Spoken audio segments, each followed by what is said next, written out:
মাত্র 3 পিস গরুর মাংস দিয়ে 20 পিস স্বামী কাবাব বানিয়ে ফেললাম। কাবাবটি খেতে যে কি ভীষণ মজা হয়েছিল।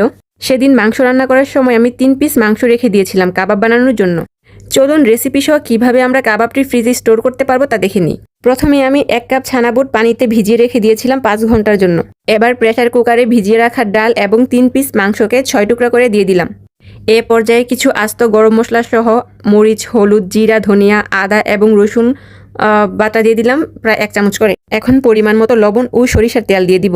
এবার 1 মুঠো পেঁয়াজ দিয়ে তা ভালো মতো মেখে নিয়ে পরিমাণ মতো পানি দিয়ে দিব। পানির পরিমাণটা এমন দিব যে মাংস মোটামুটি ডুবে থাকবে পানিতে।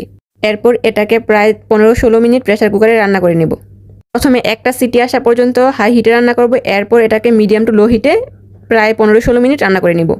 এরপর প্রেসার কুকারে ঢাকনা খুলে এর মধ্যে যে পানিটা থাকে ওই পানিটা টেনে নিয়ে এটাকে শিলপাটায় বেটে নিব। এখন এই মিশ্রণটাতে পেঁয়াজ কুচি, মরিচ কুচি, পুদিনা পাতা কুচি দিব এবং খুব সামান্য ভাজা জিরা গুঁড়া ও গরম মশলা গুঁড়া দিব। সাথে প্রায় 1/2 চামচ আদা রসুন বাটা দিব। একটি ডিমের সাদা অংশ দিয়ে সবকিছু ভালোভাবে মেখে কাবাবের শেপ দিয়ে নিলাম। এবার ভাজার পালা।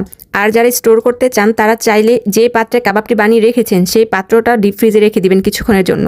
এরপর যখন দেখবেন যে কাবাবগুলো মোটামুটি শক্ত হয়ে গেছে তখন ওটাকে জিপলক ব্যাগে বা যে কোনো এয়ারটাইট বক্সে ভরে রেখে দিতে পারবেন ফ্রিজে। প্রায় 3 থেকে 4 মাস এটা ভালো থাকবে।